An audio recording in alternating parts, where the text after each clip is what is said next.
Hello friends, इस lecture में हम लोग मल्टीपल कैच ब्लॉक्स हैं उनके बारे में जानेंगे। कह रहा है कि try with multiple catch blocks, कि हम किसी एक ट्राई ब्लॉक के साथ मल्टीपल कैच ब्लॉक्स कैसे काम में ले सकते हैं। वैसे तो अगर हम मल्टीपल कैच ब्लॉक्स नहीं लेंगे तो भी हमारा काम चल जाएगा। कैसे चलेगा देखिए, जैसा कि आपको मैंने बताया था कि हमारे पास एक हायरार्की होती है पेरेंट चाइल्ड क्लास की। जैसे अगर मैं इसकी बात करूं तो यहाँ पर आपको दिख रहा होगा कि पेरेंट चाइल्ड जो क्लास की हायरार्की आपको यहाँ पर दिख रही है। तो देखो, अगर मेरे पास मान लो इनमें से कोई भी, मान लो कि नल पॉइंटर एक्सेप्शन मेरे पास अकर हुआ, और जब जैसे एक्सेप्शन अकर होगा तो उसका जो ऑब्जेक्ट बनेगा मेरे पास, ठीक है, तो जो ऑब्जेक्ट आएगा उसका रेफरेंस मैं किस किस को दे सकता हूं। उसका रेफरेंस मैं दे सकता हूं इस नल पॉइंटर एक्सेप्शन को दे सकता हूं, इस रन टाइम एक्सेप्शन को दे सकता हूं, इस एक्सेप्शन को दे सकता हूं और इस थ्रोएबल को दे सकता हूं। क्योंकि चाइल्ड क्लास के ऑब्जेक्ट का रेफरेंस उसका पेरेंट क्लास ले सकता है। तो इसकी पेरेंट कौन कौन होगी? नल पॉइंटर एक्सेप्शन की पेरेंट ये भी होगी, ये भी होगी, और ये भी होगी, और ये भी होगी। ऑब्जेक्ट को भी हम दे सकते हैं, ठीक है। लेकिन एक बात बताओ कि अगर नल पॉइंटर एक्सेप्शन मेरे पास आया और ऑब्जेक्ट बनाया हमने, और उसका रेफरेंस अगर मैं नल पॉइंटर एक्सेप्शन टाइप के किसी रेफरेंस वेरिएबल को दूं तो वो ज्यादा सही रहेगा, या इनमें से किसी एक को पकड़ा दूं वो ज्यादा सही रहेगा? तो ज्यादा तो हमेशा वही सही रहता है कि जिस टाइप का एक्सेप्शन आया उसी टाइप के एक्सेप्शन क्लास का ऑब्जेक्ट, उस का रेफरेंस वेरिएबल उस ऑब्जेक्ट का जो रेफरेंस है वो रख रहा है। सबसे अच्छी हैबिट यही होती है। एक्चुअल में होता क्या है, हम गलती क्या करते हैं, हम उस गलती के बारे में जानते हैं। तो नॉर्मली हम गलती क्या करते हैं, जैसे कि मैंने यहां पर लिखा ट्राई, ठीक है, system dot out dot println के अंदर 10/0 कर दिया। इसको मैंने यहां बंद कर दिया। यहां पर लिखा मैंने कैच, ठीक है। कैच के बाद मैंने लिख दिया एक्सेप्शन ई, ठीक है। तो यहां से जो ऑब्जेक्ट बनकर आएगा वो ऑब्जेक्ट किसका बन के आया? अर्थमेटिक एक्सेप्शन क्लास का। लेने वाला कौन बैठा है? Exception class. एक्सेप्शन क्लास कौन है? अर्थमेटिक एक्सेप्शन क्लास की पेरेंट क्लास है। ले सकता है, कोई दिक्कत नहीं है, एरर नहीं आएगा, प्रोग्राम आपका चल जाएगा, ठीक है। लेकिन कहा यह जाता है कि अगर यहां पर अर्थमेटिक एक्सेप्शन ही लिखा जाता तो क्या होता? तो ज्यादा बेटर होता। एक तो प्रोग्राम की रीडेबिलिटी ज्यादा सही होती, कि कोई भी देखने वाला समझ सकता है कि यहां से आने वाला, मतलब यहां पर जो एक्सेप्शन आ रहा है वो किस टाइप का होगा, वो आपका अर्थमेटिक टाइप का एक्सेप्शन होगा। ये तो लास्ट ऑप्शन है, जब आप पकड़ ही नहीं पा रहे हम कि किस टाइप का एक्सेप्शन आ रहा है। अगर हम एक्सेप्शन को ही नहीं पकड़ पा रहे हैं कि किस टाइप का एक्सेप्शन है, तो उस केस में उसको कैच करने के लिए या तो हम एक्सेप्शन क्लास लेंगे, या थ्रोएबल क्लास लेंगे, या ऑब्जेक्ट क्लास लेंगे। कोई ना कोई तो हमको लेनी पड़ेगी, तभी तो हम उसको पकड़ पाएंगे कहीं ना कहीं से। तो लेकिन अगर हमको पता है कि किस टाइप का एक्सेप्शन आ रहा है, तो उस केस में हमको, अगर हम सही क्लास का नाम लिखें, वो ज्यादा बेटर ऑप्शन है। कह रहा है कि the way of handling an exception is varied from exception to exception. कह रहा है कि एक्सेप्शंस को हैंडल करने के लिए जो तरीके होते हैं वो एक्सेप्शन टू एक्सेप्शन वेरी करते हैं। Hence for every exception raise a separate catch block, ठीक है। यानी कि हर एक एक्सेप्शन के लिए क्या होता है, एक सेपरेट ब्लॉक जो है वो रेज होता है। Is required that is try with multiple catch blocks is possible and recommended. तो इसलिए कह रहा है कि हो सकता है कि इसी ट्राई ब्लॉक से एक एक्सेप्शन नहीं, मल्टीपल एक्सेप्शन अगर हो रहे हैं। मान लो अर्थमेटिक भी यहीं से हो रहा है, नल पॉइंटर एक्सेप्शन भी हो रहा है, यहां से एक दो और हो रहे हैं, तो उस केस में उनको हैंडल करने के लिए आप क्या कर सकते हो, मल्टीपल कैच ब्लॉक्स लिख सकते हो। इस बात की तो कोई गारंटी नहीं कि एक कैच ब्लॉक, एक ट्राई ब्लॉक है वो सिर्फ एक ही एक्सेप्शन अगर करेगा, मल्टीपल भी कर सकता है, ठीक है। तो कह रहा है कि मल्टीपल कैच ब्लॉक्स हैं वो पॉसिबल है। जैसे यहां पर हम एग्जाम्पल देखते हैं। पहले एग्जाम्पल में हमने क्या किया कि मान लो कि सबसे पहले ट्राई में क्या हुआ, ट्राई में हमारे पास एक एक्सेप्शन आ गया। क्या आ गया? हमारे पास एक एक्सेप्शन आ गया। अब इस एक्सेप्शन क्लास, अब मान लो कि एक्सेप्शन हमारे पास अर्थमेटिक आया। कौन सा आया? अर्थमेटिक। अब अर्थमेटिक एक्सेप्शन आया, उसका हम रेफरेंस किसको दे रहे हैं? जो ऑब्जेक्ट बनेगा उस एक्सेप्शन का, एक्सेप्शन क्लास को दे रहे हैं। तो इस केस में जो हैंडल करेगा वो कौन करेगा? डिफॉल्ट हैंडलर करेगा। कौन करेगा? डिफॉल्ट एक्सेप्शन हैंडलर करेगा। और डिफॉल्ट एक्सेप्शन हैंडलर की आदत आप जानते हो, वो क्या करता है, वो सीधा सीधा प्रोग्राम को टर्मिनेट करेगा, या फिर वो क्या करेगा, जो भी इंफॉर्मेशन है वो प्रिंट करवाएगा, या फिर अगर तुमने यहाँ पर कुछ तुमने कोई मैसेज दे रखा है या कुछ दे रखा है तो वो प्रिंट करवा देगा बिना टर्मिनेट किए। प्रोग्राम को सक्सेसफुली चलाएगा, लेकिन कंफ्यूज्ड है भाई किस बारे में कौन सा आया है वो उसको पता नहीं है। ठीक है, तो उस तरीके से तुमने जो कोड यहाँ पर लिखा होगा वो डिफॉल्ट एक्सेप्शन हैंडलर ही कंट्रोल करेगा उसको। तो कह रहा है कि this approach is not recommended because for any type of exception we are using the same catch block. हर एक एक्सेप्शन के लिए हमको क्या काम में ले रहे हैं, सेम कैच ब्लॉक ही काम में ले रहे हैं। कंफ्यूजिंग हो गया हमारे लिए। ठीक है, दूसरा हमने लिखा कि अगर यहां से फाइल नॉट फाउंड एक्सेप्शन आता है तो इधर चले जाओ, अगर यहां से अरिथमेटिक एक्सेप्शन आता है तो इधर चले जाओ, अगर यहां से एसक्यूएल एक्सेप्शन आता है तो इधर चले जाओ, और अगर यहां से इन तीनों में से कोई चौथा एक्सेप्शन अगर आ गया तो तुम यहां जाओ।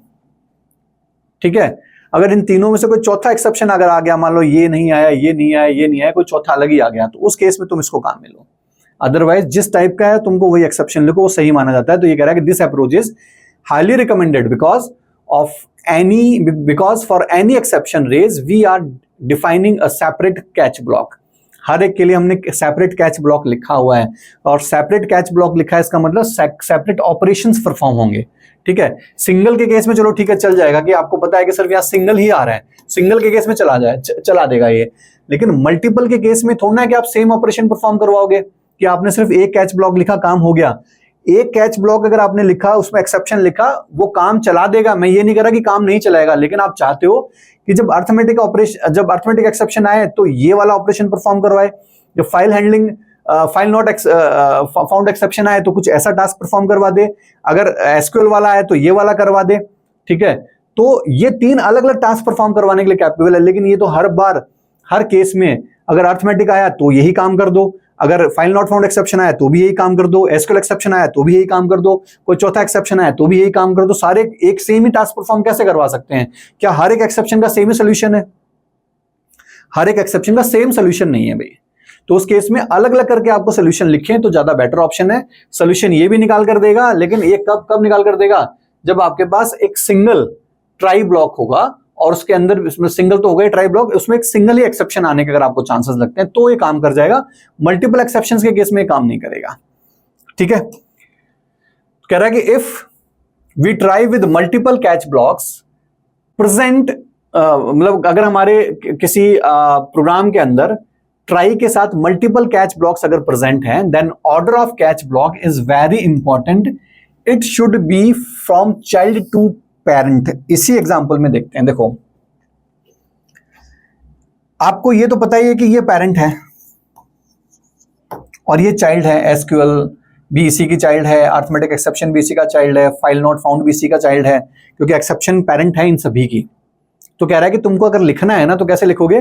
तुम चाइल्ड टू पेरेंट लिखोगे, यानी पेरेंट को सबसे लास्ट में लिखोगे। रीजन ये है कि अगर तुम इसको सबसे ऊपर लिख दोगे तो मान लो कि अरिथमेटिक एक्सेप्शन आया, सबसे पहला कैच ही उसको एक्सेप्शन मिल गया, तो एक्सेप्शन तो कैपेबल है उसको लेने के लिए, उसको ले लेगा, नीचे का जाने नहीं देगा। दूसरा एक्सेप्शन आया, फाइल नॉट फाउंड एक्सेप्शन आया, सबसे पहले कौन मिला? यही मिला, सबसे ऊपर अगर रखेंगे तो फिर वो नीचे नहीं जाने देगा।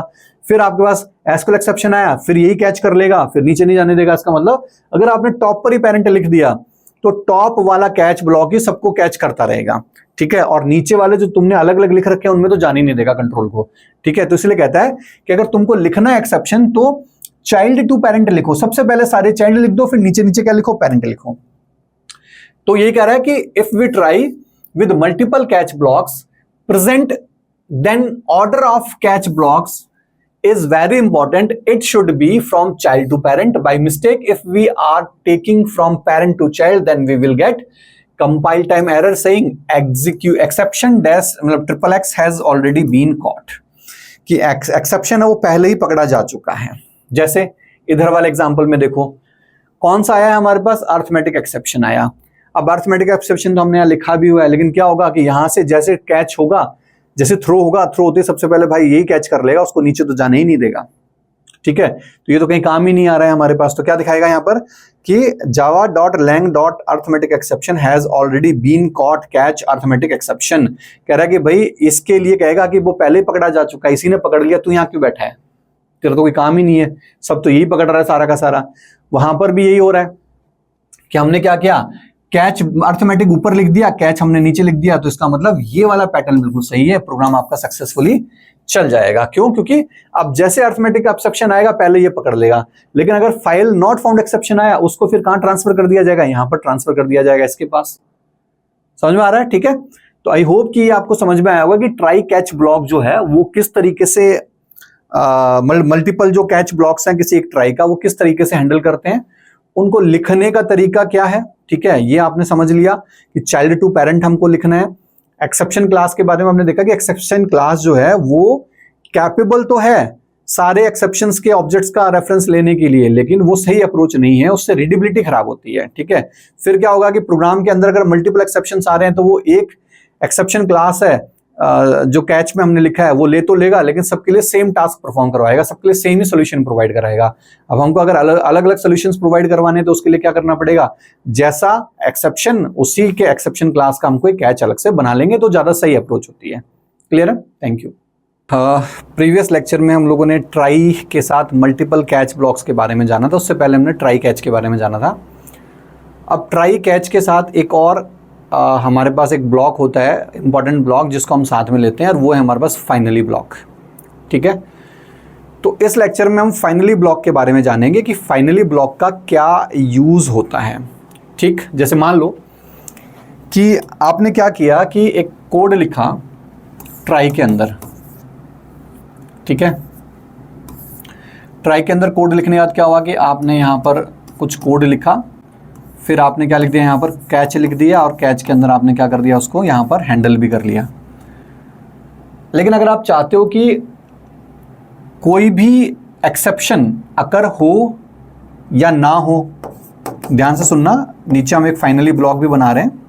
ठीक है, यहाँ पर हमने कुछ कोड लिखा, अगर ये एक्सेप्शन थ्रो करे या ना करे तो भी ये चले, अगर एक्सेप्शन थ्रो करे और कैच ब्लॉक उसको हैंडल कर दे तो भी चले, एक्सेप्शन आए थ्रो करे लेकिन कैच अगर कहीं पर भी कोई हैंडल नहीं हो रहा है, एक्सेप्शन हैंडल नहीं हो रहा है, उस केस में भी ये चले, यानी कि प्रोग्राम टर्मिनेट हो, उस टर्मिनेशन से पहले भी ये वाला कोड चले।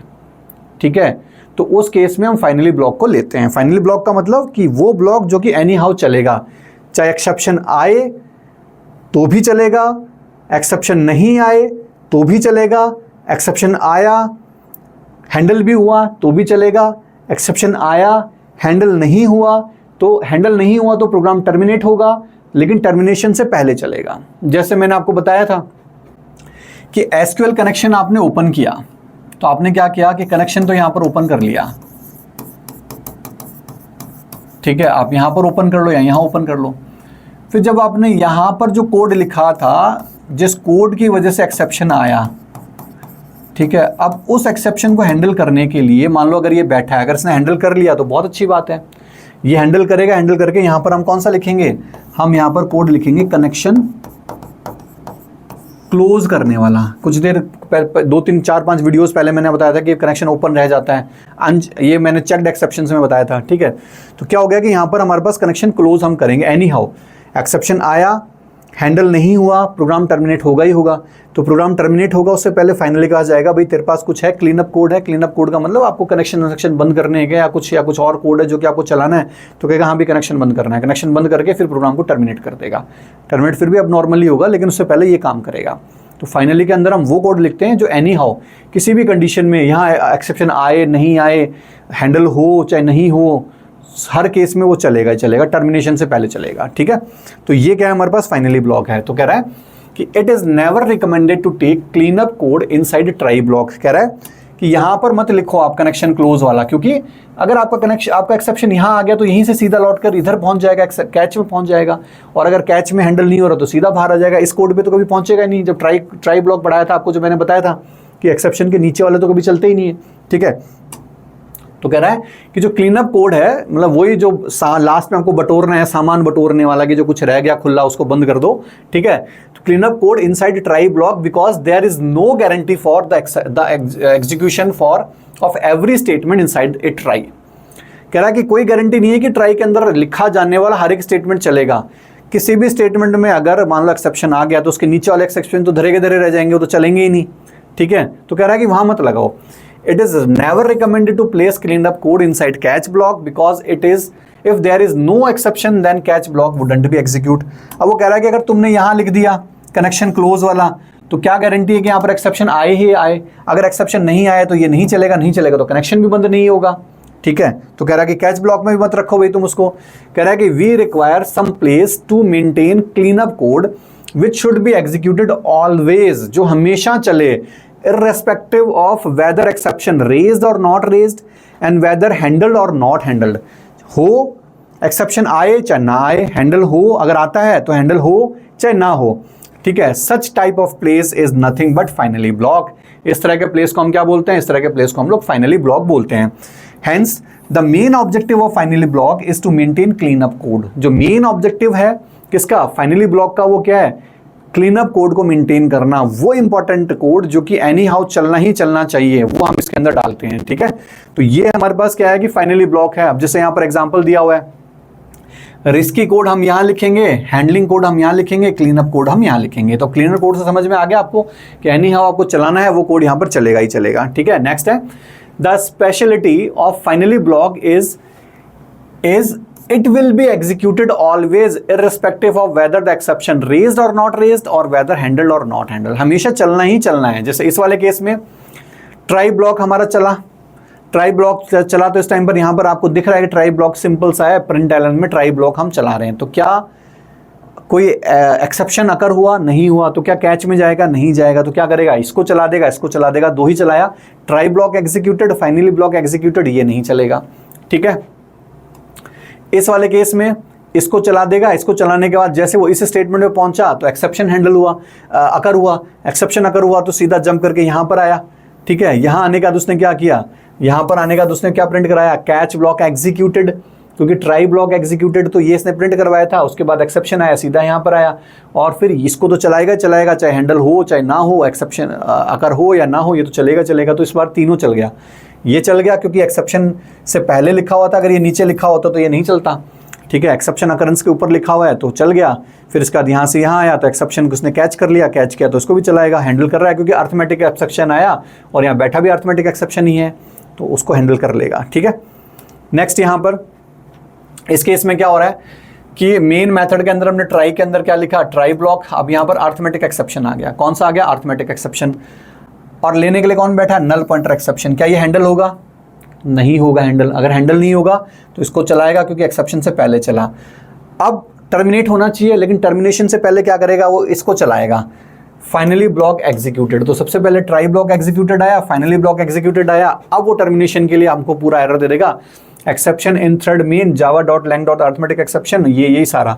तो ये जो एक्सेप्शन दिया या ये जो यहाँ पर ये जो एक्सेप्शन एरर आ रहा है, ये कौन प्रिंट करवा रहा है, ये डिफॉल्ट एक्सेप्शन हैंडलर करवा रहा है, क्योंकि अगर जो एक्सेप्शन हैंडल हुआ मतलब थ्रो हुआ और कोई हैंडल करने के लिए सही अगर हमने यहाँ पर कोई क्लास नहीं रख रखी है एक्सेप्शन वाली क्लास, तो उस केस में उसको कौन हैंडल करेगा, डिफॉल्ट हैंडलर ही तो करेगा, डिफॉल्ट एक्सेप्शन हैंडलर ही उसको करेगा, तो वो उसका एक्सेप्शन को क्या कर देगा, हैंडल कर लेगा, ठीक है। नेक्स्ट है रिटर्न वर्सेस फाइनली, क्या है हमारे पास, रिटर्न वर्सेस फाइनली, ठीक है। इसको हम लोग नेक्स्ट लेक्चर में पढ़ेंगे कि रिटर्न और फाइनली के केस में क्या होता है। अगर कहीं रिटर्न आ गया, मान लो कि तुमने फाइनली सबसे नीचे लिखा हुआ है और बीच में तुमने कहीं रिटर्न स्टेटमेंट लिख लिया, रिटर्न स्टेटमेंट का मतलब ये होता है कि आप किसी मेथड को क्या कर रहे हो, टर्मिनेट कर रहे हो, ठीक है। तो मेथड से आप बाहर जा रहे हो, तो उस केस में क्या फाइनली चलेगा, ये सारे के सारे केसेस हम देखने वाले हैं, क्लियर है, थैंक यू। प्रीवियस लेक्चर में फाइनली ब्लॉक के बारे में पढ़ा था और हमने देखा था कि एनी हाउ चाहे तूफान आ जाए, चाहे बारिश आ जाए, चाहे बाढ़ आ जाए, फाइनली ब्लॉक चलना ही चलना है, ठीक है। तूफान बाढ़ मतलब कि एक्सेप्शन आए चाहे ना आए, हैंडल हो चाहे ना हो, फाइनली ब्लॉक चलना ही चलना है। टर्मिनेट भी अगर हो रहा है तो टर्मिनेशन से पहले फाइनली ब्लॉक चलेगा, उसके बाद प्रोग्राम टर्मिनेट होगा, अब नॉर्मल टर्मिनेशन जो होगा वो, ठीक है। दूसरा, इस लेक्चर में हम देखेंगे कि रिटर्न और जो फाइनली है उसमें पहले कौन चलेगा, ठीक है। अब रिटर्न का इम्पैक्ट बताता हूँ क्या होता है रिटर्न, एक एग्जाम्पल से मैं आपको समझाता हूँ कि रिटर्न कितना खतरनाक क्यों है। जैसे मान लो कि मैंने यहाँ पर एक मेथड बनाया वॉइड M1 मेथड हमने यहाँ पर लिया, अब इसके अंदर SOP में मैंने यहाँ पर डाल दिया हाय, ठीक है, और फिर यहाँ पर मैंने लिख दिया रिटर्न, जैसे मान लो कि सिर्फ मैंने रिटर्न लिख दिया और रिटर्न कीवर्ड के साथ मैंने यहाँ पर लिख दिया SOP हेलो, ठीक है, इसके अंदर इसके नीचे कुछ और मैंने स्टेटमेंट लिख दी है। अब जब ये मेथड कॉल होगा तो क्या होगा, जैसे इसको हाई मिला हाई प्रिंट करवा देगा, जैसे रिटर्न मिला रिटर्न मिलते ही क्या करेगा, रिटर्न का काम क्या होता है, टू टर्मिनेट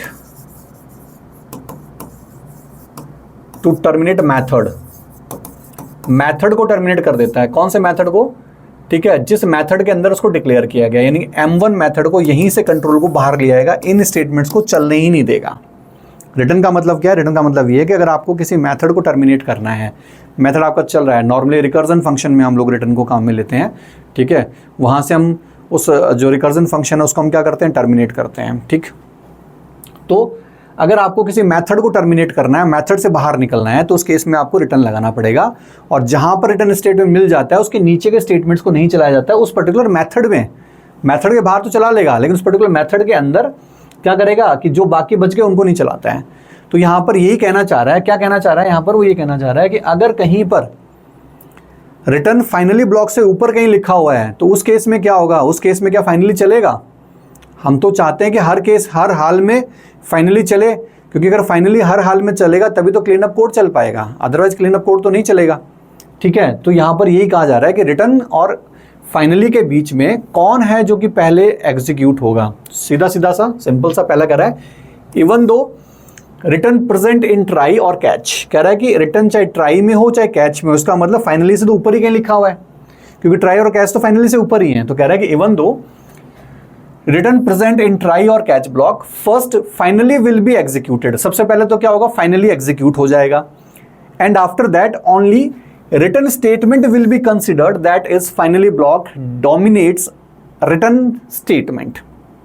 तो सबसे पहले तो क्या होगा कि अगर कहीं पर भी मिल जाए सबसे पहले तो एग्जीक्यूट होने वाला फाइनली ही होगा। तो कह रहा है कि first finally will be executed, after that only return statement will consider that is finally block dominates return statement. इसका मतलब क्या है कि फाइनली जो है वो रिटर्न को डोमिनेट करता है। ठीक है, तो सबसे पहले क्या होगा कि सबसे पहले ट्राई ब्लॉक चलेगा, ट्राई ब्लॉक चला तो यहां पर कोई भी एक्सेप्शन अकर नहीं हुआ तो कैच नहीं चलेगा, पहले इसको चलाएगा, इसको चलाने का रिटर्न मिलेगा, रिटर्न मिलते ही इस मेन मेथड में इसको लिखा गया है, इस मेन मेथड को क्या कर देगा, ये इस मेन मेथड को टर्मिनेट कर देगा, यानी इस मेन मेथड से बाहर आ जाएगा। इसके बाद भले तुमने नीचे कितने भी स्टेटमेंट लिखे हो, कुछ भी लिखे हो, वो नहीं चलेगा, वो एक भी स्टेटमेंट नहीं चलेगा, सिर्फ कौन चलेगा, फाइनली ही है जो कि रिटर्न से पहले चलेगा। ठीक है, पहला केस तो ये है। दूसरा एग्जांपल में क्या कह रहा है, दूसरे केस में if return statement present in try catch and finally blocks then finally block return statement will be considered. देखो रिटर्न तुमने यहां लिखा हुआ है, रिटर्न तुमने यहां लिखा हुआ है, रिटर्न तुमने फाइनली में भी लिखा हुआ है। तो बोला इस केस में कौन सा फाइनली चले, कौन सा रिटर्न चलेगा भाई, इस वाला रिटर्न चलेगा, इस वाला रिटर्न चलेगा, इस वाला रिटर्न चलेगा, कौन सा रिटर्न चलेगा। तो उस केस में कह रहा है कि फाइनली वाला ही रिटर्न चलेगा उस केस में, इन दोनों रिटर्न्स का कोई मतलब नहीं है। तो देखो यहां पर एक्सेप्शन अकर हुआ, अर्थमेटिक एक्सेप्शन, वहां से यहां पहुंचा, अर्थमेटिक एक्सेप्शन को इसने क्या किया, इसने यहां पर कैच किया, कैच करके रिटर्न किया, तो इस रिटर्न को भी नहीं देखेगा, कहेगा भाई मैं तो फाइनली चलाऊंगा, पहले फाइनली के पास गया, अब फाइनली में रिटर्न मिल गया इसको, तो क्या करेगा, फाइनली वाले रिटर्न चलाएगा, उन तीनों रिटर्न्स को वो नहीं चलाएगा। समझ में आ गया। तो कह रहा है कि अगर आपके पास फाइनली ट्राई कैच और फाइनली तीनों में अगर रिटर्न है तो उस केस में कौन सा रिटर्न को चलाएगा, हमेशा फाइनली वाले रिटर्न को ही वो चलाएगा। ठीक है, नेक्स्ट कह रहा है कि there is only one situation where the finally block wouldn't be executed is whenever we are using system dot exit method. कह रहा है कि सिर्फ एक ही तरीका है जिससे आप फाइनली ब्लॉक को एग्जीक्यूट होने से रोक सकते हो, रिटर्न के तो बस की नहीं थी। ठीक है, रिटर्न के थ्रू तो हम नहीं कर सकते, वो कौन सा है, वो है हमारे पास system dot exit method. Exit method क्या करता है, एग्जिट मैथड पूरे प्रोग्राम को ही टर्मिनेट कर देता है। रिटर्न सिर्फ उस पर्टिकुलर मैथड को टर्मिनेट कर रहा था, एग्जिट पूरे प्रोग्राम को ही वो कर देगा, सस्पेंड कर देगा, या हम कह सकते हैं टर्मिनेट कर देगा। ठीक है, तो जब प्रोग्राम ही टर्मिनेट हो गया तो फाइनली चला के भी तुम क्या करोगे। ठीक है, तो वो क्या करता है, जो एग्जिट जो मेथड है वो प्रोग्राम को टर्मिनेट कर देगा। ठीक है, तो इस तरीके से आप करवा सकते हो। इस तरीके से ट्राई तो चल जाएगा, लेकिन जैसे इसको ये दिखा यहीं से प्रोग्राम टर्मिनेट हो जाएगा, पूरा प्रोग्राम ही बंद हो जाएगा, यहाँ तो पहुंचेगा ही नहीं। ठीक है, चेक ही नहीं करेगा वो फाइनली है या नहीं है। ठीक है, तो ये डिफरेंस था मेन फाइनली और रिटर्न के बीच में। क्लियर है, थैंक यू।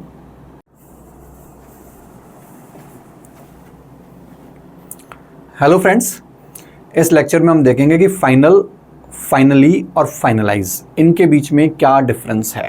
ठीक है, तो फाइनल जो है वो तो हमारे पास एक कीवर्ड है या मॉडिफायर है, फाइनली हमारे पास ब्लॉक है, और फाइनलाइज हमारे पास मेथड है। क्या क्या काम करते हैं ये हम देखते हैं। तो देखो, फाइनल मेथड के बारे में ज़्यादा हम दिमाग नहीं लगाएंगे, पहले हम पढ़ चुके हैं, तो सीधा सा पढ़ लेते हैं कि final is the modifier applicable for class, method और वेरिएबल। कि क्लास को भी हम फाइनल बना सकते हैं, मेथड को बना सकते हैं, वेरिएबल को बना सकते हैं। क्लास को बनाने से क्या हो जाएगा, if a class declared as final then child class creation is not possible.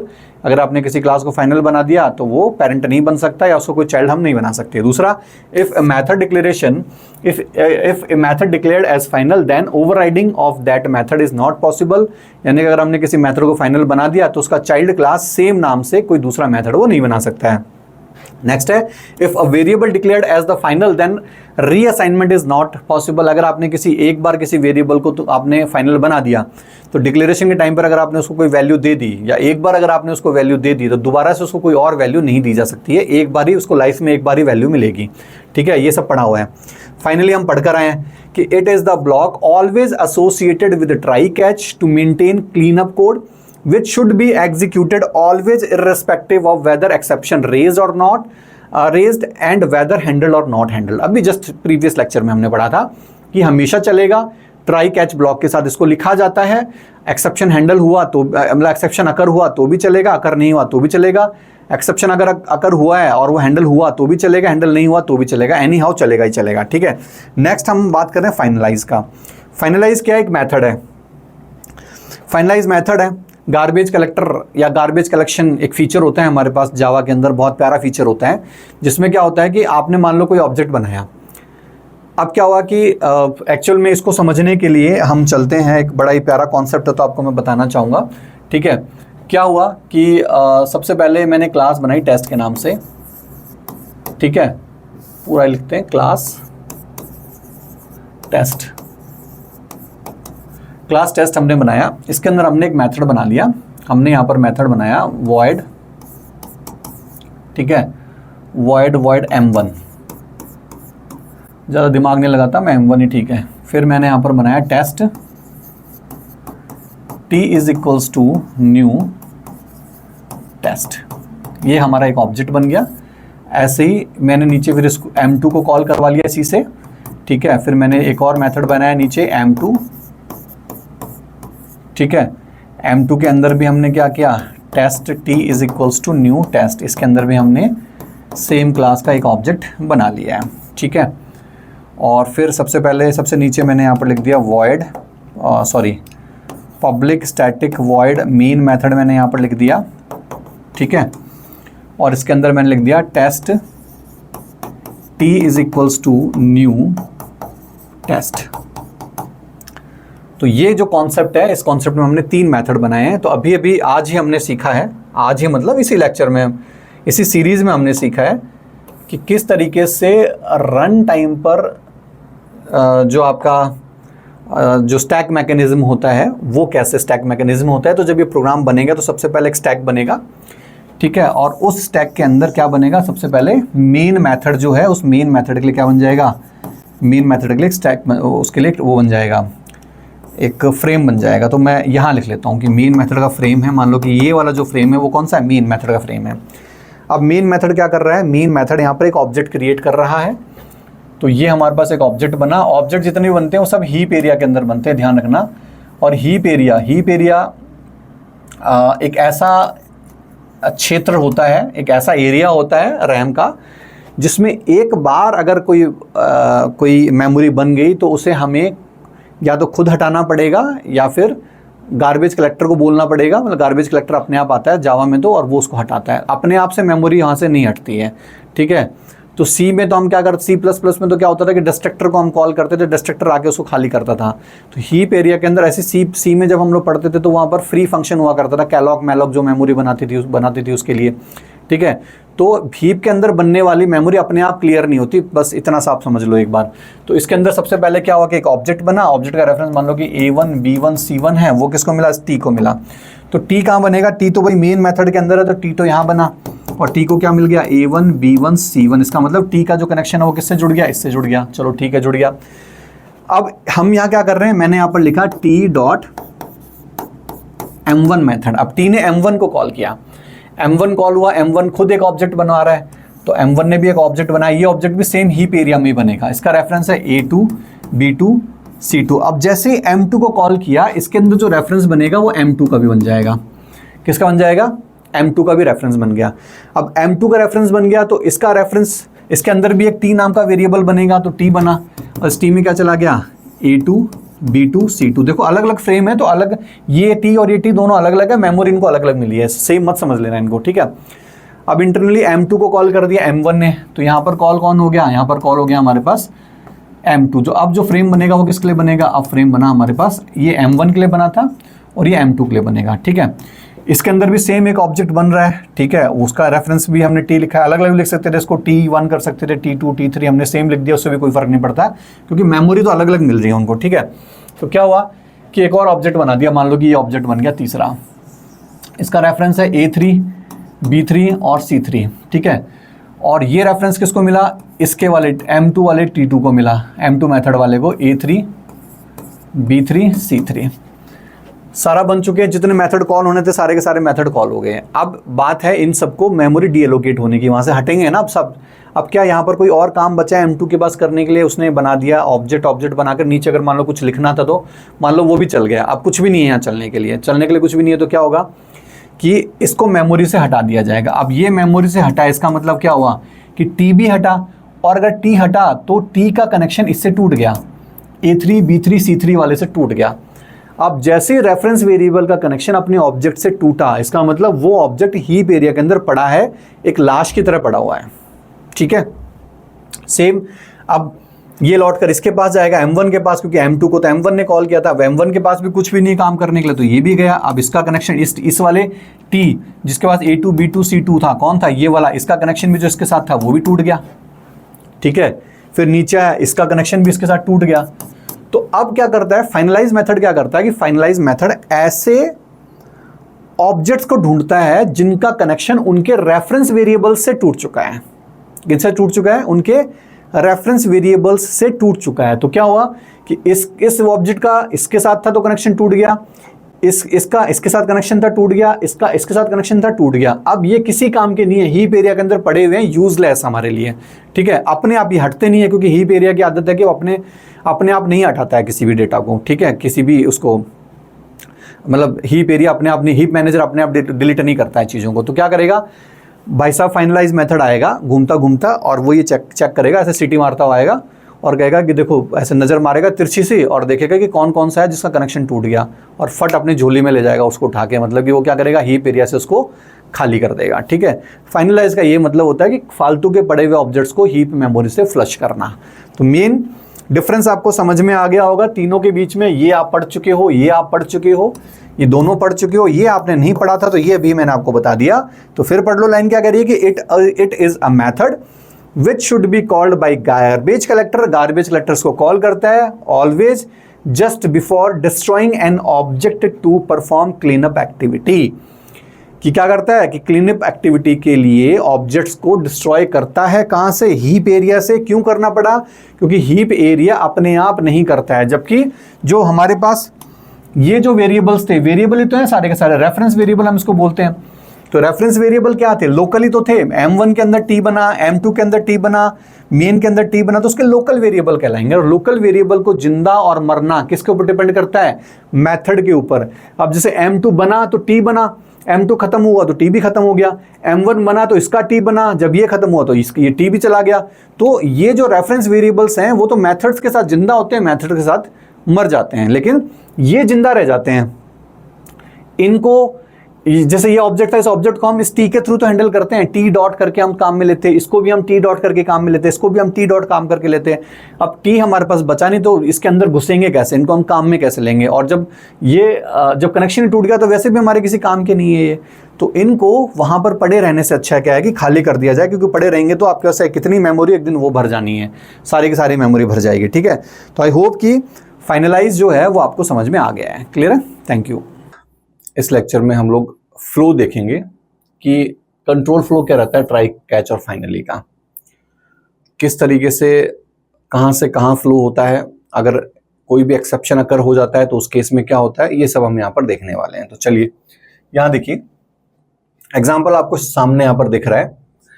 Test class के अंदर हम लोगों ने क्या लिया हुआ, मेन मेथड के अंदर एक ट्राई ब्लॉक है हमारे पास, इसके अलावा एक हमारे पास ये कैच ब्लॉक है और एक फाइनली ब्लॉक है। ठीक है, अब यहाँ पर हम पॉसिबिलिटीज हैं, उन पॉसिबिलिटीज की बात कर लेते हैं। कहते हैं कि अगर एक्सेप्शन इस लाइन में आए तो क्या होगा, इसमें आए तो क्या होगा, इसमें आए क्या होगा। तो ये जितने प्रिंटलन मेथड्स हैं, ठीक है, इन सब के केसेस के बारे में हम जान लेते हैं। तो कह रहा है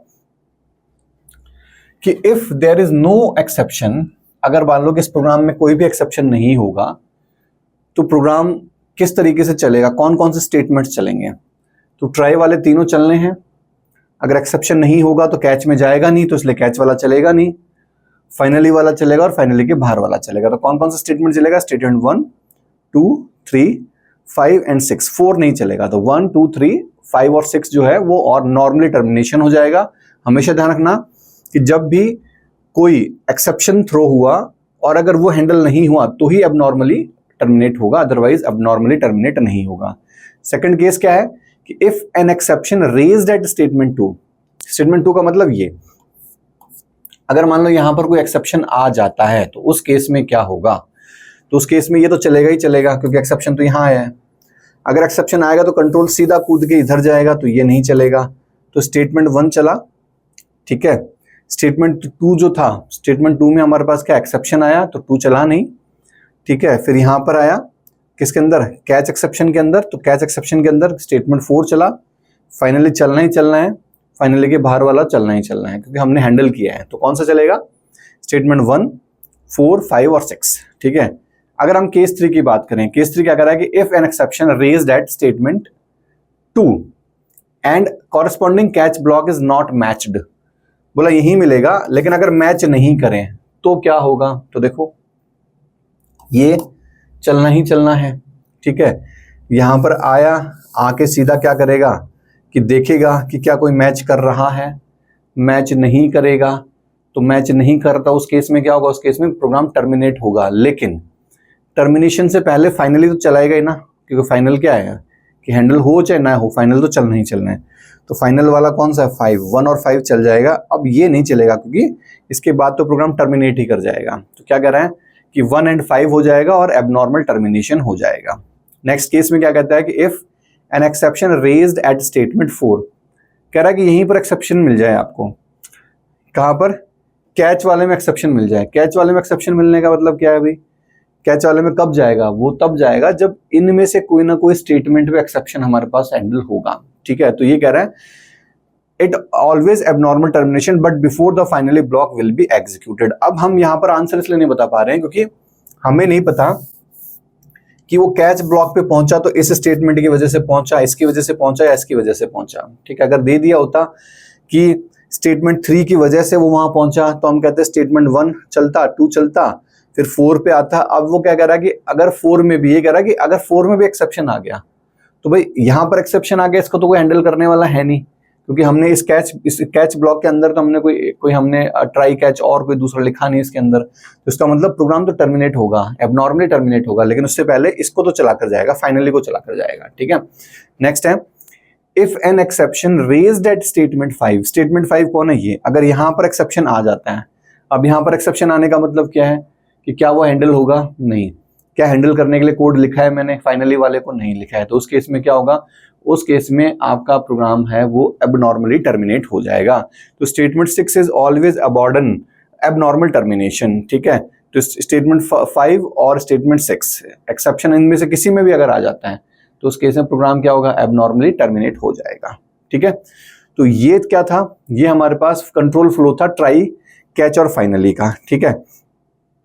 अगर हम देखें कि control flow in nested try catch finally के अंदर, नेस्टेड ट्राई कैच फाइनली, इसका मतलब क्या है कि एक ट्राई के अंदर ये ट्राई ब्लॉक है, यहां ओपन हुआ है और इस ट्राई ब्लॉक को यहां पर क्लोज किया गया है। तो ये जो कैच है, ये कैच इस ट्राई ब्लॉक का है और इसके अंदर फिर हमने एक ट्राई और कैच ब्लॉक ले लिया और फाइनली इसके अंदर भी हमने ले लिया, यानी जो पहला ट्राई था उसके अंदर भी हमने एक ट्राई, कैच और फाइनली ब्लॉक ले लिया है।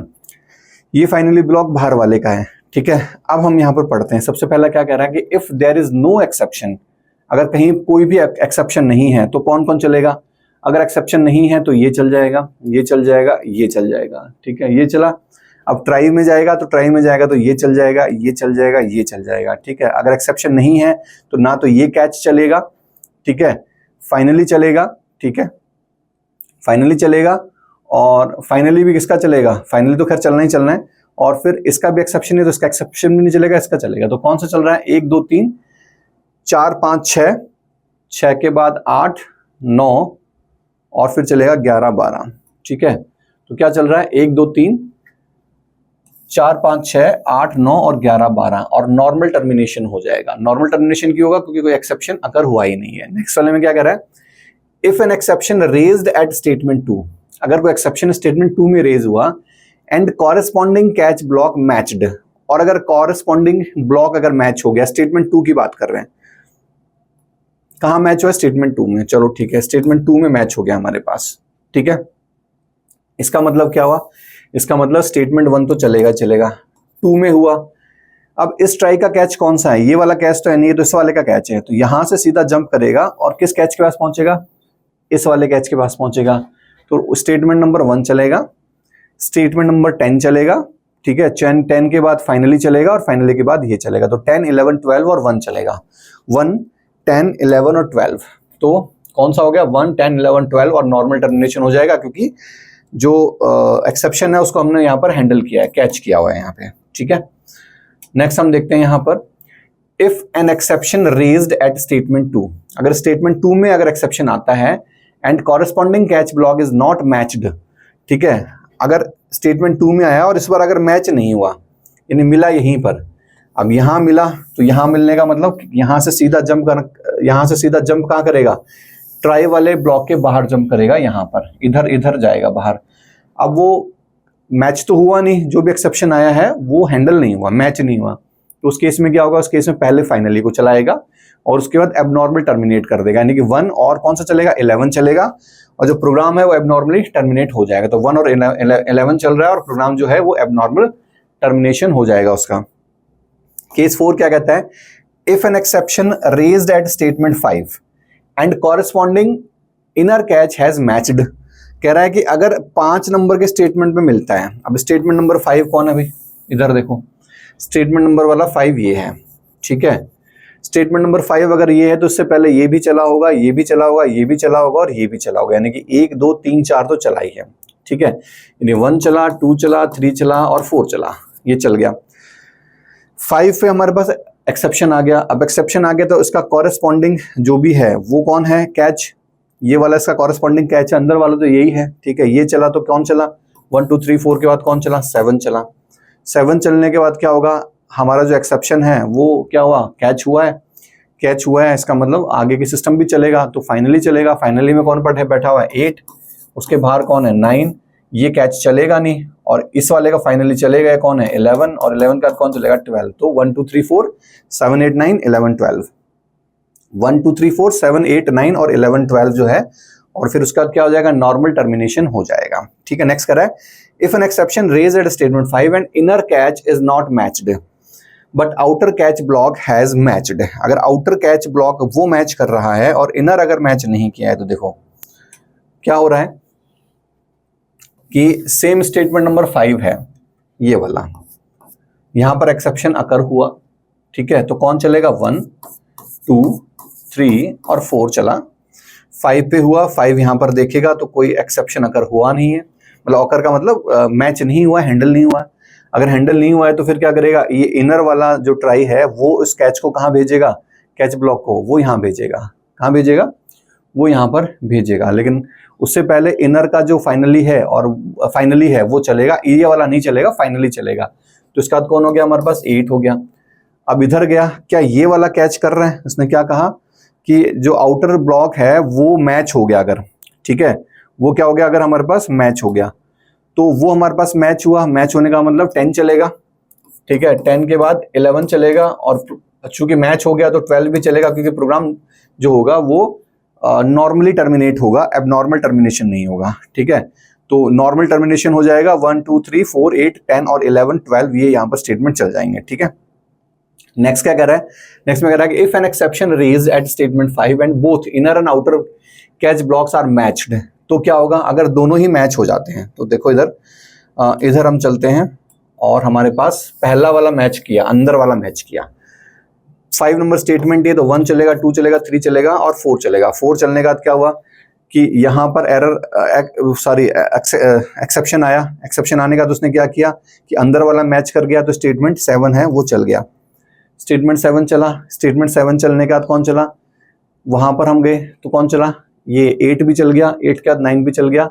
ये वाला एक्सेप्शन नहीं चलेगा क्योंकि जो इनर वाला है उसने उसको हैंडल कर लिया, फिर इसका फाइनली चलेगा और इसका बाहर वाला चलेगा। ठीक है, तो हमारे पास क्या आ रहा है यहाँ पर 1 आ रहा है, 2 3 4 आ रहा है, 8 आ रहा है, 11 आ रहा है। एबनॉर्मल टर्मिनेशन, इसका मतलब यहाँ पर क्या कर रहा है कि both inner and outer catch blocks are not matched. Sorry, मैंने मैच्ड पढ़ लिया। अगर नॉट मैच्ड है, मैच नहीं होंगे तो सीधी सीधी सी बात है कि 1 2 3 4 तो चलेगा ही, फिर 8 और 11 चलेगा। 8 में कौन है, फाइनली है अंदर वाला। 8 में कौन है, 8 में अंदर वाला फाइनली है, और 11 में कौन है, बाहर वाला फाइनली है। ठीक है, ये चलेगा। नेक्स्ट कौन सा है हमारे पास, if an exception raised at statement 7 पे अगर हमको मिल गया and the corresponding catch block matched, और जो कॉरेस्पॉन्डिंग कैच ब्लॉक है वो अगर मैच कर गया। स्टेटमेंट 7 देखो कहां पर है। ठीक है, फिर चले इधर और हम देख रहे हैं स्टेटमेंट 7 कहां पर है। स्टेटमेंट 7 है हमारे पास ये वाला। स्टेटमेंट 7 कौन है, ये वाला।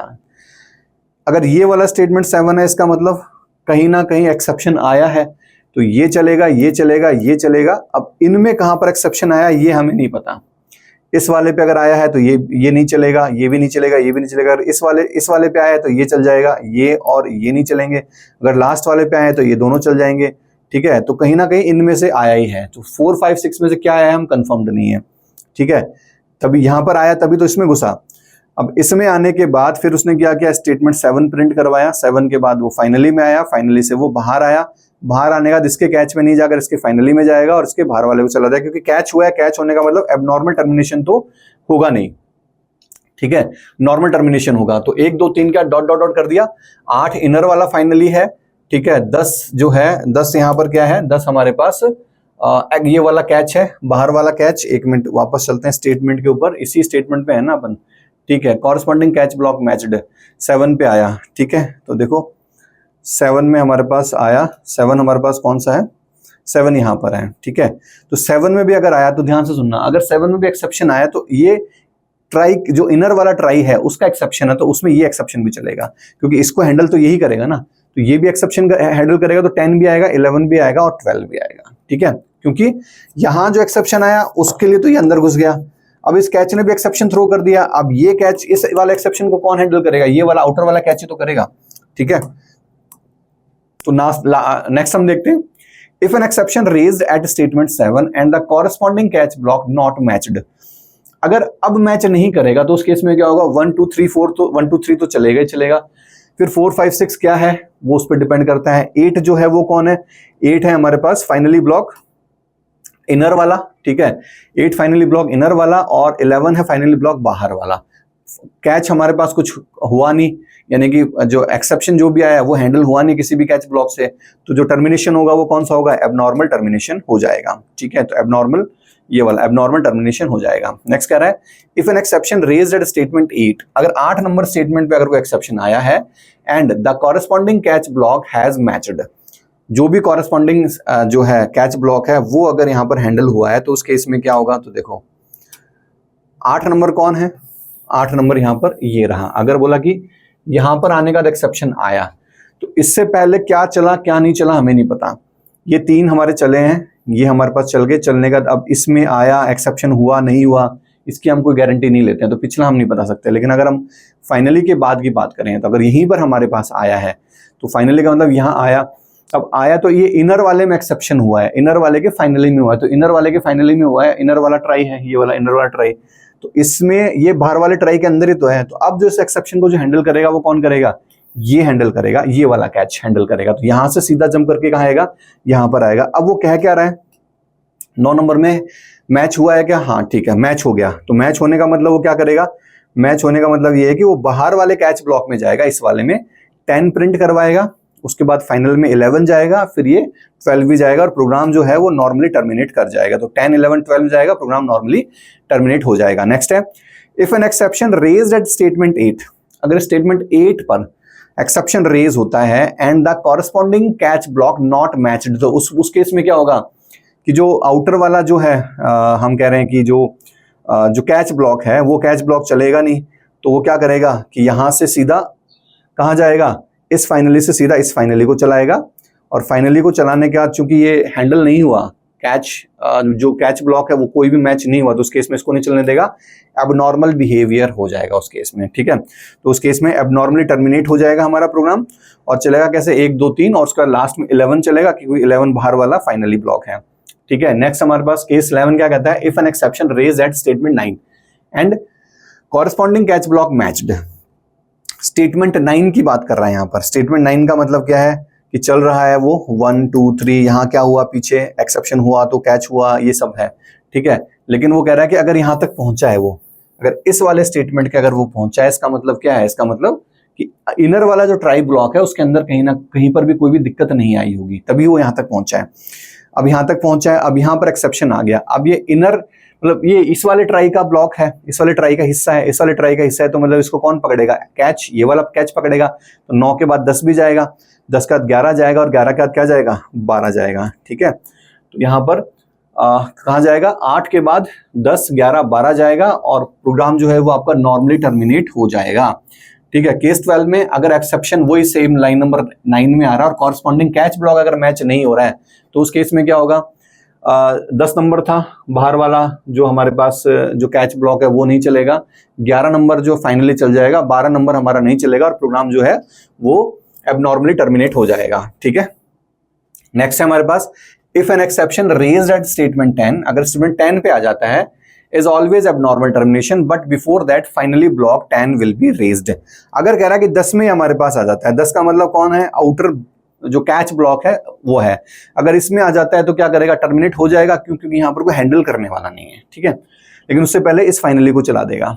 ठीक है, उससे पहले क्या करेगा, फाइनली ब्लॉक है उसको ये चला देगा। ठीक है, नेक्स्ट अगर है कि if an exception raised at statement 11 and 12 is always abnormal termination, यानी कि वो 11 12 पे भी क्या है, कोई हैंडल करने वाला है नहीं है, तो क्या करेगा, एबनॉर्मल टर्मिनेशन हो जाएगा इस केस में भी। ठीक है, इस केस में भी क्या हो जाएगा भाई, यहाँ पर आ तो जाएगा लेकिन चलाएगा किसको, अगर इसमें एरर ही आ गया तो कुछ प्रिंट करेगा नहीं, तो यहीं से क्या होगा, एबनॉर्मल टर्मिनेट प्रोग्राम है जो आपका हो जाएगा। ठीक है, नेक्स्ट क्या कह रहा है, देखो, if we are not entering into the try block then the finally block wouldn't be executed. कह रहा है कि अगर हम ट्राई ब्लॉक में एंटर नहीं हो रहे हैं तो उस केस में क्या होगा, फाइनली ब्लॉक जो है वो एग्जीक्यूट नहीं होगा। Once we entered into try block without executing finally block we can't come out. कह रहा है कि अगर हम एक बार ट्राई के अंदर चले गए, एक बार हम ट्राई में एंटर हो गए, उसके बाद तो फाइनली जो है वो चलना ही चलना है। ठीक है, जैसे यहाँ पर हमने चलाया डिफॉल्ट, ये ट्राई है हमारे पास, ट्राई के अंदर गए, यहाँ पर एक्सेप्शन रेज हुआ तो हमारा कंट्रोल यहाँ पर आया, यहाँ से सीधा कहाँ पर आ गया, यहाँ आ गया। अब यहाँ आने के बाद क्या हुआ कि यहाँ पर 10 डिवाइड बाई 0 कर दिया फिर से, तो यहाँ फिर अरिथमेटिक एक्सेप्शन आ गया। अब इसको कोई हैंडल करने वाला नहीं है, अब हैंडल करने वाला नहीं है, लेकिन इसके पहले फाइनली तो चलाएगा तभी तो एबनॉर्मल टर्मिनेट करेगा इसको, तो फाइनली पे जाएगा। एस में क्या पड़ा हमारे पास, नल पड़ा, और हम नल एक ऐसे किसी रेफरेंस वेरिएबल की लेंथ निकालने की कोशिश कर रहे हैं स्ट्रिंग टाइप के जो कि नल है। तो यहाँ पर हमारे पास जो एक्सेप्शन आएगा वो कौन सा आएगा, नल पॉइंटर एक्सेप्शन। इसका मतलब यहाँ इसने फिर एक एक्सेप्शन थ्रो कर दिया, तो इस केस में क्या होगा, प्रोग्राम एबनॉर्मली टर्मिनेट हो जाएगा। ठीक है, इसने एक्सेप्शन फेंका, यहाँ पहुंचा तो इसने एक्सेप्शन फेंका, यहाँ पहुंचा तो इसने भी एक्सेप्शन फेंक दिया। ये भी कह रहा है कि भाई एस है, उसके अंदर कोई स्ट्रिंग तो पड़ी नहीं है, नल पड़ा हुआ है। अब नल क्या आप क्या निकालने की कोशिश करो, लेंथ, तो नल पॉइंटर एक्सेप्शन आ गया, तो उस पर इसने भी एक्सेप्शन थ्रो कर दिया। तो ये है default exception handler can handle only one exception at a time and that is the most recent raised exception. कह रहा है कि अगर इतने सारे आपके एक्सेप्शन आ गया तो जो डिफॉल्ट एक्सेप्शन हैंडलर है वो एक टाइम पर सिर्फ एक ही एक्सेप्शन लेते हैं। पहले अरिथमेटिक हुआ, फिर नल पॉइंटर एक्सेप्शन हुआ।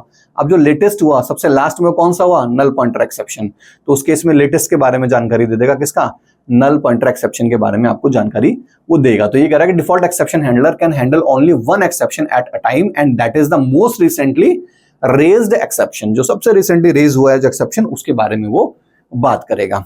ठीक है, तो आई होप कि ये जो फ्लो है ट्राई कैच फाइनली ब्लॉक का, चाहे नेस्टेड हो और चाहे बिना नेस्टेड हो, वो आपको अच्छे से समझ में आ गया है। क्लियर? Thank you.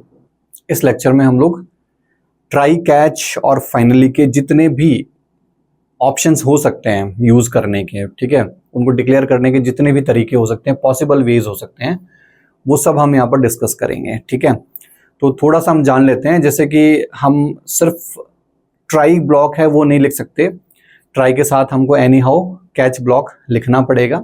ठीक है, आप अकेला कैच और फाइनली नहीं लिख सकते, उसके लिए आपको क्या करना पड़ेगा, उसके लिए आपको ट्राई लिखना पड़ेगा।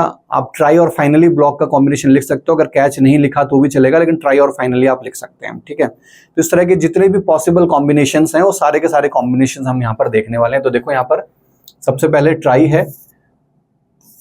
है और कैच है, यानी कि ये जो कॉम्बिनेशन है बिल्कुल सही कॉम्बिनेशन है ट्राई और कैच का। फाइनली ऑप्शनल है, आपने नहीं लिखा तो एरर नहीं देगा, इसका मतलब कंपाइल और सक्सेसफुल हो जाएगा, रन कंपाइल और एग्जीक्यूट हो जाएगा, सक्सेसफुली एग्जीक्यूट हो जाएगा। नेक्स्ट है हमारे पास ट्राई है, कैच है।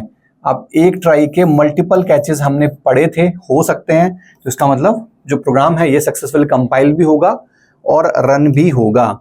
अब यहाँ पर एक ट्राई है मेरे पास और 2 कैच हैं, लेकिन दोनों कैच में हमने सेम एक्सेप्शन कैच किया है दोनों के थ्रू। ठीक है, तो अगर सेम हम करेंगे उस केस में हमारे पास क्या एरर आएगा कि java.lang arithmetic exception has already been caught catch arithmetic exception कह रहा है कि इसके लिए कहेगा इसको पहले से ऊपर कैच किया जा चुका है, तो आपने डुप्लीकेट लिख दिया, डुप्लीकेट लिखने का कोई सेंस नहीं है, एरर दे देगा। नेक्स्ट है, आपने ट्राई लिखा तो अकेला ट्राई आप लिखोगे तो उसके लिए आपको कैच, या तो कैच लिखो या फाइनली लिखो, या कैच और फाइनली दोनों लिखो, तो आप सिंगल नहीं लिख सकते, तो एरर क्या देगा, ट्राई विदाउट कैच और फाइनली ट्राई। ठीक है, नेक्स्ट यहाँ पर क्या कह रहा है, नेक्स्ट कह रहा है कि यहाँ पर कैच ब्लॉक आपने सीधा सीधा लिख दिया, इसका ट्राई नहीं है, तो क्या कहेगा, try catch, catch without try catch, बिना ट्राई कैच के है यहाँ पर जो कैच है वो। ठीक है, आपने ट्राई लिख दिया, कैच लिख दिया, अब आप देखोगे ट्राई को आपने यहीं पर बंद कर दिया, ओपन किया, बंद किया, इसकी बॉडी तो यहाँ रहेगी। अब आपने ट्राई और कैच के बीच में आपने कोई एक अलग से स्टेटमेंट लिख दिया, तो उस केस में क्या होगा कि ट्राई जैसे ही बंद होता है उसका कर्ली ब्रेसेस, जस्ट उसके बाद में उसका कैच होना चाहिए, जबकि हमने ट्राई और कैच के बीच में एक और स्टेटमेंट डाल दिया, तो उस केस में क्या होगा, उस केस में सेम हमारे पास क्या आएगा, ट्राई विदाउट कैच और फाइनली, ट्राई जो है वो बिना कैच और फाइनली के रह गया। ठीक है, तो इसको हटाओगे आप, इसको हटाते ही आपका प्रोग्राम सक्सेसफुली कंपाइल और रन हो जाएगा। इस केस में हमने ट्राई लिख दिया, कैच लिख दिया और फाइनल लिख दिया, तीनों लिख दिए, बिल्कुल सही है। ठीक है, अलाउड है। ये हमने ट्राई लिख दिया, फाइनली लिख दिया, ट्राई और फाइनली है, ये भी अलाउड है, कैच अगर नहीं लिखोगे तो भी चलेगा, ट्राई और फाइनली का जो पेयर है वो आप बना सकते हो। नेक्स्ट हमने लिखा ट्राई लिखा, फाइनली लिखा, फाइनली लिखा, तो ध्यान रखना कि एक ट्राई का एक ही फाइनली हो सकता है, मल्टीपल फाइनली नहीं हो सकते हैं। ठीक है, तो ये कह रहा है कि चलो ठीक है, इस फाइनली का ट्राई तो ये बन गया, इसका ट्राई कौन है, ये क्या कह रहा है कि finally without try finally, finally बिना किसी ट्राई फाइनली के है, कौन सा, ये वाला, ये तो चलो ठीक है, ये तो इसका ट्राई तो मिल गया, इसका ट्राई कहाँ गया। आगे देखो, हमने ट्राई ले लिया, कैच ले लिया, अब कैच और फाइनली के बीच में हमने एक स्टेटमेंट और डाल दिया, क्योंकि कैच तो यही खत्म हो गया, तो इस केस में भी हमारे पास एरर आ जाएगा, क्या दिखाएगा, फाइनली विदाउट ट्राई फाइनली, कि ये जो फाइनली है ये इस कैच से पता करेगा कि ऊपर भाई कोई ट्राई लिखा हुआ है। ठीक है, लेकिन अब इसके कैच के और इस फाइनल के बीच में कनेक्शन था, वो कनेक्शन ही टूट गया, क्योंकि बीच में और दूसरा स्टेटमेंट हमने डाल दिया, वो हम नहीं कर सकते हैं। नेक्स्ट क्या कर रहा है कि ट्राई ले लिया, फाइनली ले लिया, कैच ले लिया। अब यहाँ दिक्कत क्या है कि जो कैच है, कैच के लिए कहेगा कि जो कैच है वो विदाउट ट्राई है, हमेशा कॉम्बिनेशन होना चाहिए, ट्राई फिर कैच होना चाहिए फिर फाइनली होना चाहिए। अगर ट्राई और फाइनली अकेला है तो चल जाएगा, अगर सिर्फ इतना होता तो कोई एरर नहीं आता, लेकिन अगर आपने कैच दिया तो कैच को हमेशा आपको बीच में डालना है। ठीक है, नेक्स्ट क्या दे रहा है कि आपने सिर्फ फाइनली दे दिया, फाइनली केस में क्या कर रहा है कि ट्राई फाइनली वाला वही कॉम्बिनेशन बनाओ, इसका ट्राई कहां पर है। नेक्स्ट क्या है कि क्लास के अंदर, इसके अंदर क्या हो रहा है कि एक ट्राई आपने ले लिया, अब ये इसका इनर ट्राई कैच है, इस ट्राई के अंदर एक ट्राई कैच है, और ये कैच है ये बाहर वाले इस वाले ट्राई का है, ये जो मैंने इस यहाँ शुरू हो रहा है यहाँ खत्म हो रहा है इसका है, इसका मतलब बिल्कुल सही सिंटैक्स है। ठीक है, नेक्स्ट अगर हम बात करें कि ये ट्राई यहाँ चला खत्म हुआ, ये इसका कैच है, अब इस कैच के अंदर हमने एक ट्राई और फाइनली कर दिया, तो ट्राई फाइनली कॉम्बिनेशन हो सकता है, लीगल है, इसलिए भी क्या हो जाएगा हमारे पास यहाँ पर सक्सेसफुली कंपाइल हो जाएगा और रन भी हो जाएगा। यहाँ पर हमने ट्राई लिखा, ट्राई ब्लॉक, फिर हमारे पास कैच ब्लॉक है, कैच ब्लॉक के अंदर हमने क्या किया, ट्राई और कैच ब्लॉक लिख दिया, और उसके बाद हमने फाइनली कर दिया और फिर फाइनली कर दिया, तो ये 2 फाइनली हमारे पास लगातार हो गए, ये हम नहीं कर सकते। ये अगर मैं एक फाइनली अगर यहाँ लिख देता ना तो हमारा काम हो जाता, क्योंकि फिर क्या होता कि ये कैच के अंदर फिर एक ट्राई कैच फाइनली का वो जो कॉम्बिनेशन है वो बन जाता। लेकिन 2 फाइनली, तो हम मानते हैं कि ये वाला जो फाइनली, चलो ठीक है, हमने मान लिया कि इस वाले ट्राई का है, ये फाइनली किसका है, अकेला फाइनली तो अलाउड है नहीं, तो इसके लिए क्या कहेगा कि ये बिना ट्राई का। अगर मैं यहाँ पर ट्राई लिख देता तो मेरा काम हो जाता, ठीक है, अगर मैं यहाँ पर ट्राई लिख देता तो क्या होता, हमारा काम हो जाता, ठीक है। तो ये हमारे पास हो गया। नेक्स्ट अगर हम देखें यहाँ पर तो फाइनली हमारे पास लिखा हुआ है ट्राई, हमारे पास लिखा हुआ है कैच, हमारे पास लिखा हुआ है, तो क्या कर रहा है फाइनली विदाउट ट्राई, इसके ऊपर फिर ट्राई को खोज रहा है, ट्राई हमने नीचे लिख दिया, तो ट्राई, कैच और फाइनली आपको इसी सीक्वेंस में लिखना होगा। लास्ट हमारे पास क्या है, लास्ट हमारे पास हमने ट्राई लिया, ट्राई को खत्म किया, कैच लिया, ठीक है, कैच को खत्म किया, फाइनली लिया, फाइनली के अंदर ट्राई, कैच और फाइनली का एक अलग से हमने क्या बना दिया, फालतू में क्या हो रहा है, ठीक है, हमने क्या किया, हमने अंदर एक और पेयर बना दिया। इसका मतलब पेयर तो बिल्कुल सही बनाया है, फाइनली के अंदर भी हमने बनाया, यानी कि ये भी हमारे पास क्या हो जाएगा, सक्सेसफुली कंपाइल और एग्जीक्यूट हो जाएगा, ठीक है। तो ये कॉम्बिनेशंस थे और रूल्स थे, आई होप कि समझ में आए अच्छे से।